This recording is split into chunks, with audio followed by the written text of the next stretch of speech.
Declan O'Malley knew the sound. Every old-timer knew it. Even if they prayed, they'd never hear it. It wasn't the roar of the machinery or the shout of a foreman. It was a sound like a pistol shot cracking inside a cathedral, the sound of a rock bolt snapping under millions of tons of pressure. He froze, his hand hovering over the hydraulic leva, his eyes darting to the ceiling. Dust was already trickling down like black snow, a warning from the mountain. He looked at the kid, Toby, who was laughing at a joke, completely oblivious that the roof above his head was about to become his tomb. Don't breathe, Declan thought. Maybe if we don't breathe, it won't fall. But the mountain didn't care about breath. It only cared about gravity. The alarm clock didn't buzz in the O'Malley house. It rattled. A loose spring inside the metal casing vibrated against the nightstand. It was 3:30 a.m. in Greene County, Pennsylvania. Outside, the world was locked in iron-gray ice. The wind howled down from the ridges, stripping the trees bare. Declan O'Malley opened his eyes. He didn't move immediately. Coldest. He had to let his body catalog the pain first. The left knee throbbed, a souvenir from a shuttle car accident in '62. His lower back felt like it was fused into a solid block of concrete, and his lungs felt heavy, like wet sponges. He took a shallow breath, testing the wheeze. It was there. It was always there. The black dog, the old-timers called it. He sat up, the bed springs groaning under his weight. Beside him, Mary was a warm lump under the quilt. She breathed in a soft, rhythmic whistle. Declan envied her that sleep. He hadn't slept through the night in 20 years. The mines stayed with you, even in your dreams. He stood up, his feet hitting the freezing floorboards. The cold shot up his legs, waking him faster than coffee. He walked to the window and pulled back the curtain. Pitch black, not a star in the sky, just the swirling white ghosts of snow blowing sideways. "Good day to die," he muttered, a grim joke he made every morning. He moved to the kitchen, the house settling around him. The floorboards creaked, sounding like the timber props in a tunnel. Everything in a miner's life sounded like the mine. He lit the gas stove. Whoosh! The blue flame was the only color in the gray room. He put the percolator on, the water beginning to hiss. While it brewed, he sat at the small formica table. He looked at his hands. They were wide, thick-fingered, and permanently stained. He had scrubbed them with pumice, with bleach, with lava soap. It didn't matter. The cold dust was tattooed into the skin. It was in the cuticles, in the lifelines of his palms. He lit a cigarette, his first of the day. The smoke mixed with the steam from the coffee. He coughed, a deep, rattling hack that shook his ribs. He spit into the sink. Black, always black, in the morning. He drank the coffee black, scalding his throat. He needed the heat. He needed the caffeine. He packed his lunch pail with mechanical precision. 2 bologna sandwiches, heavy on the mustard. An apple that had seen better days. A thermos of coffee, spiked with a drop of honey. He snapped the metal latches shut. Click-clack. He put on his coat, a heavy canvas coat. It was stiff, with grease and old sweat. He pulled his wool cap down over his ears. He didn't kiss Mary goodbye. He never did. It was bad luck. If you kissed her, it meant you were thinking about the end. And if you thought about the end, you got careless. He walked out into the biting wind. The air smelled of sulfur and burning wood stoves. His truck, a rusted-out '68 Ford, sat in the driveway. It looked like a bruised beast covered in frost. He turned the key. The engine coughed, then roared. He backed out onto the dark road. The drive to the emerald mine was treacherous. Black ice coated the winding roads of the holler. Declan drove by instinct, his eyes scanning the tree line for deer. He passed the sleeping houses of Wayne. He wondered how many men in those houses were doing the same thing, putting on the armor, heading to the war. The war against the earth. He pulled into the mine lot 20 minutes later. The colliery was an island of light in the sea of darkness. Floodlights cut through the snow. The massive tipple towered overhead, a black steel skeleton. Conveyor belts hummed.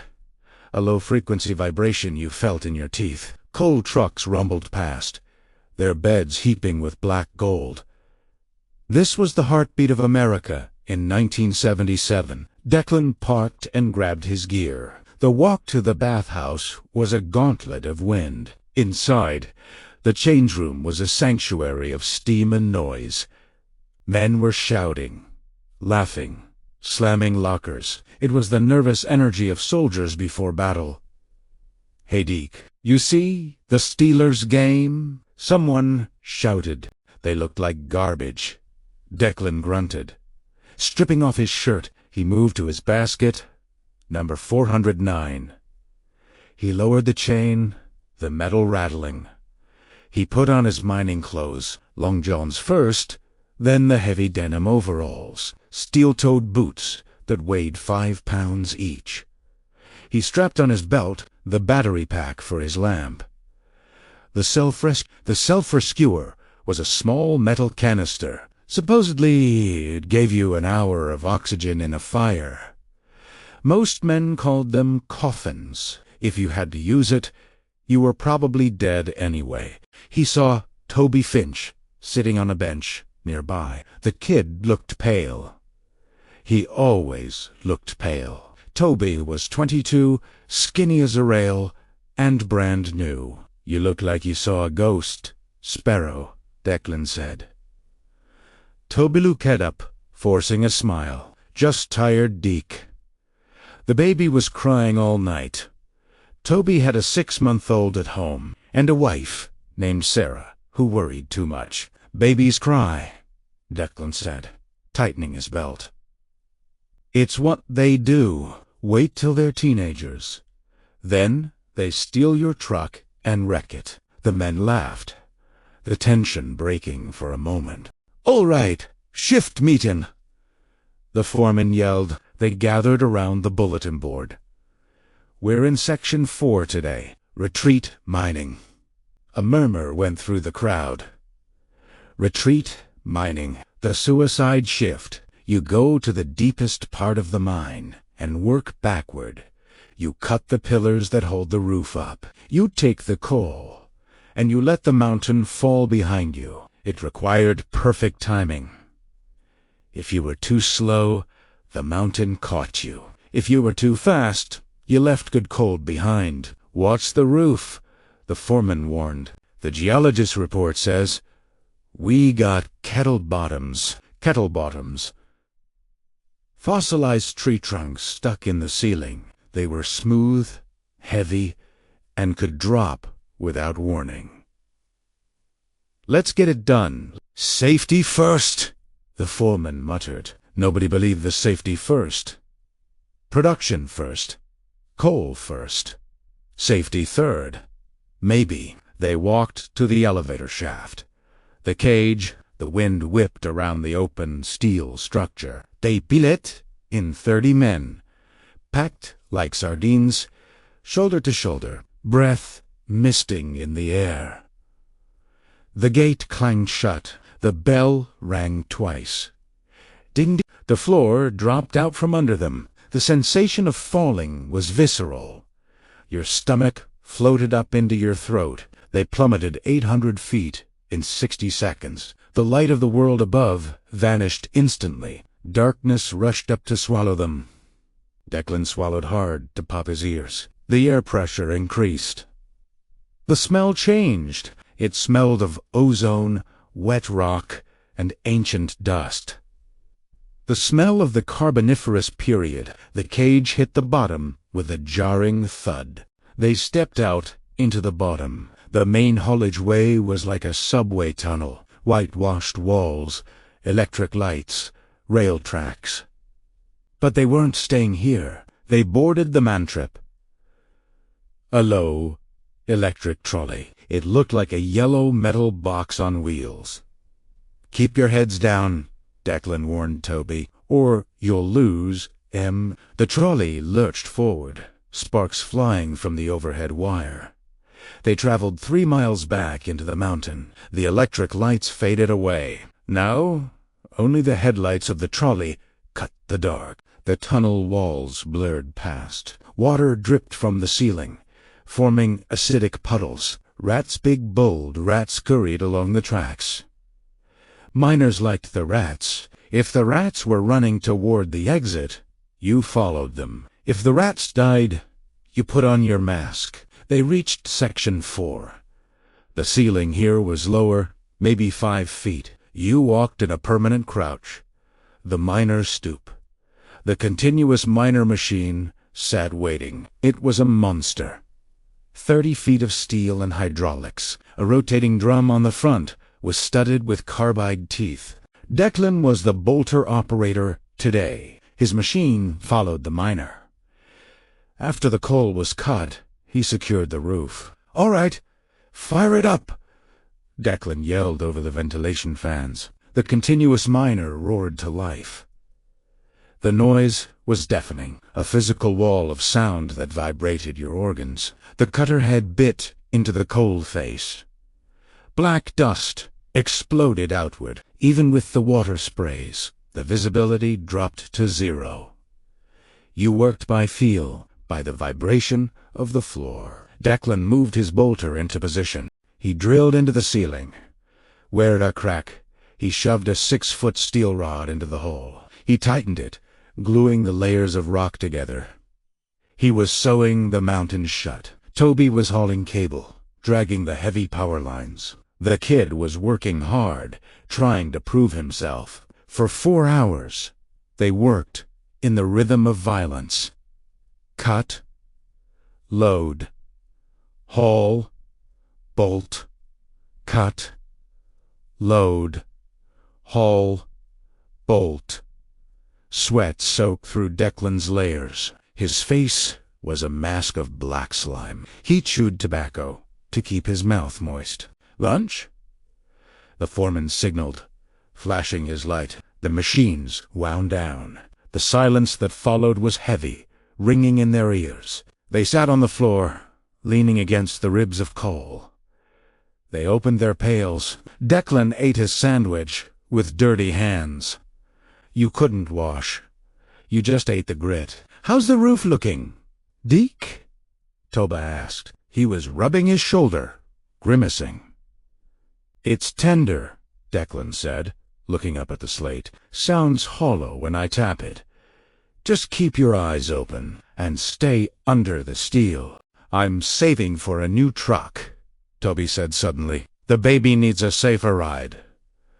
Declan nodded. "Good goal." "Keep digging." They went back to work. 1 p.m. They were pulling the last pillar of the day. The tension in the air changed. The mountain was groaning. You could hear it over the machinery. Pop, pop, boom.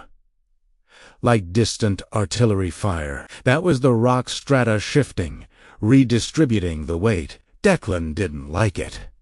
He stopped his drill. He turned off his machine. "Hey!" the foreman yelled. "Why are we stopped?" "Listen," Declan hissed. He pointed his light at the ceiling. A fine powder of white dust was trickling down. Ghost dust, they called it. It meant the rock was grinding together. "Back out," Declan said calmly. "Everybody, back out. We got 5 more feet to cut," the foreman argued. "To hell with the coal!" Declan roared.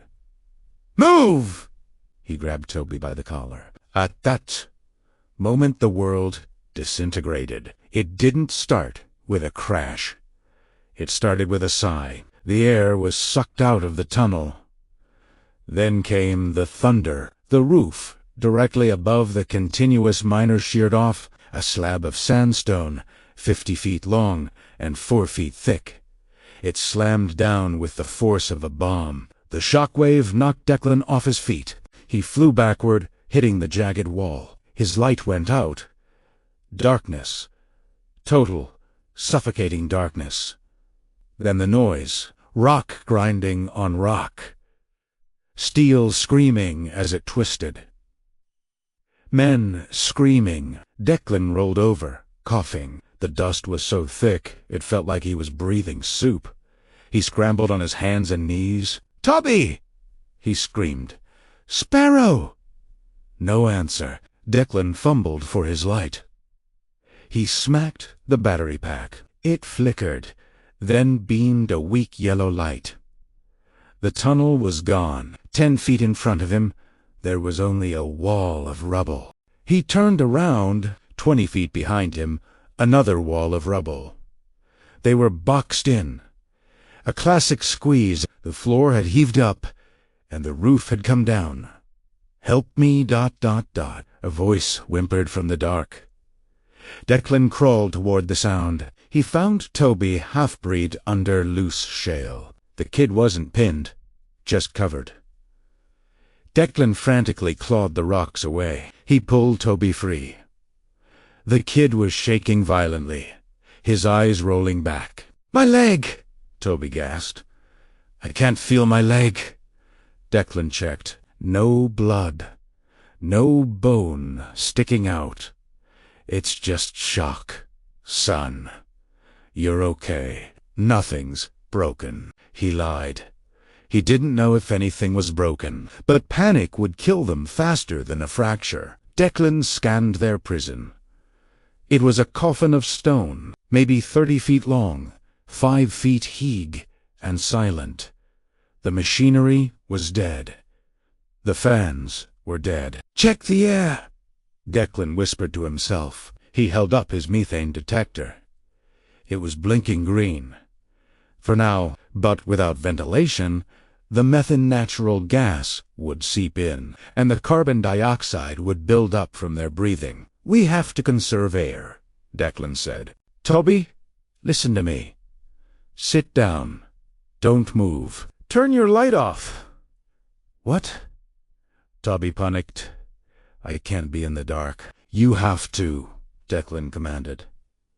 "Save the battery. We don't know how long we're going to be here." Reluctantly, Toby clicked his lamp off. Declan did the same.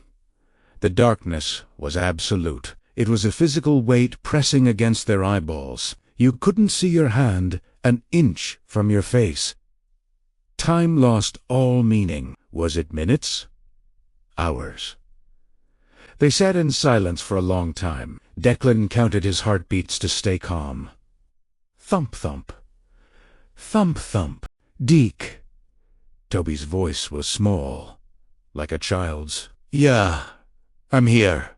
"Are they coming?" "Of course they're coming," Declan said. They heard the fall. They're already digging. He pictured the chaos above. The sirens. The rescue teams gearing up. Mary standing by the phone in the kitchen. He pushed the image away. It hurt too much. "Tell me about your truck," Declan said. "The one you want to buy." It's a Ford," Toby whispered. F-150 reed, with a bench seat. "Sounds nice," Declan said in the dark. "You gonna take the baby fishing in it?" "Yeah, fishing. And camping." Toby's voice was getting stronger. Distraction was working. "My dad took me fishing," Declan said. "Down at 10 Mile Creek. Before the mines took him." "Your dad died in the mines?" Toby asked. "Yeah, 1952. Slate Fall." "Why did you come down here then?" Toby asked. "Why didn't you leave?" Declan laughed. A dry, harsh sound. "Where would I go? Sparrow. This is all I know. It's in the blood. It's the only place where a man with an 8th grade education can feed a family." "It's a trap," Toby said bitterly. "Yeah," Declan agreed, "but it's our trap." Hours passed. The air began to change. It felt heavy, hot, stale. Declan felt a headache starting at the base of his skull. Carbon dioxide. The silent killer. He checked his detector. 1.5% methane. Rising. Oxygen dropping. "We got to lie down," Declan said. "The bad air rises. Good air is near the floor." They lay flat on the cold, wet rock. The cold seeped into their bones. Hypothermia was battling the suffocation. Declan started to drift. He saw colors in the dark. Purple swirls. He heard music. A fiddle playing an Irish jig. "Deke," Toby shook him. "Wake up. You were snoring. Don't sleep." "Right. Sorry." Declan shook his head. "I'm thirsty," Toby groaned. Declan reached for his lunch pail. It was crushed. But the thermos was steel. He unscrewed the cap. It was dented, but it opened. "Here?" He guided Toby's hand to the cup. "Small sips. Make it last." The coffee was lukewarm, but it tasted like heaven. "Deke," Toby said softly. "I'm scared." "I know, son. I don't want to die in the dark." "You ain't gonna die," Declan said, but his voice lacked conviction. He reached out and found Toby's hand. He squeezed it hard. A lifeline. Suddenly, a sound.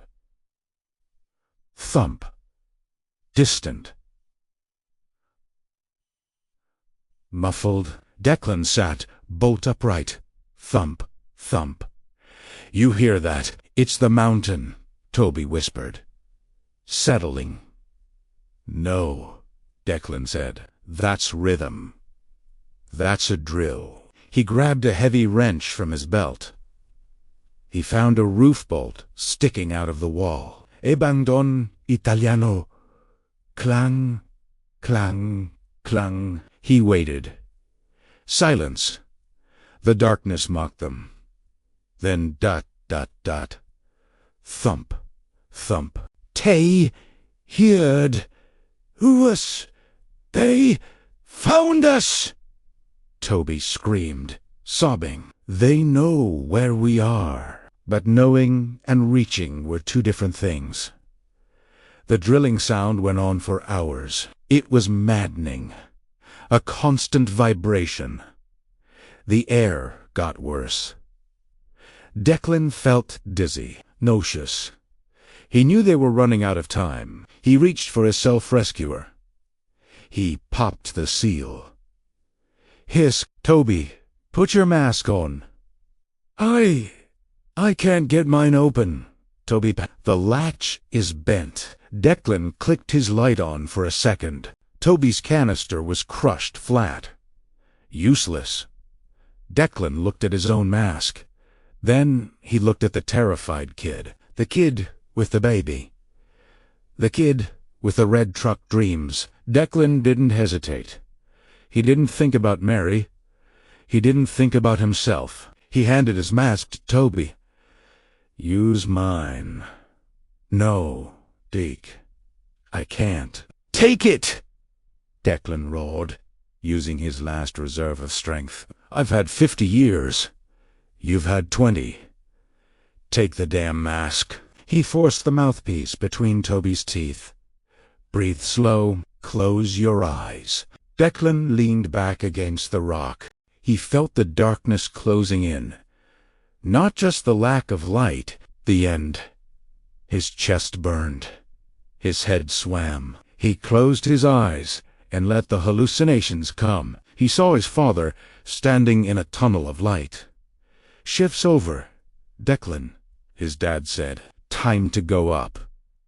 "Not yet," Pop Declan whispered. "Just waiting on a ride."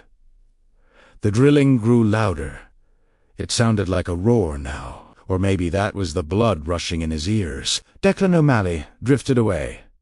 He didn't feel the cold anymore. He felt warm. Crash. Light. Blinding, searing, white light.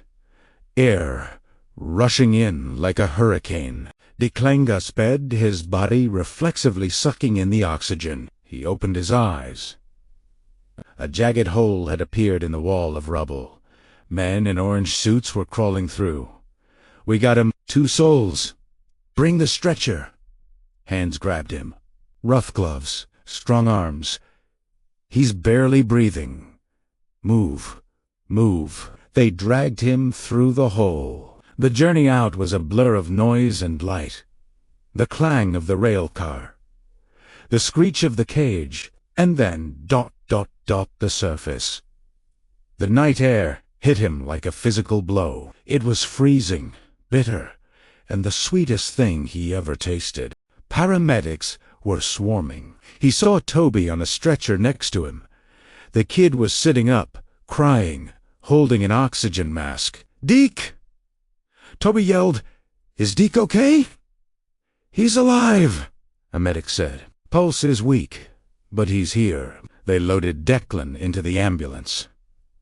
As the doors closed, he saw the crowd. Hundreds of people, wives, children, news crews, and Mary. She was standing at the front, tears freezing on her face.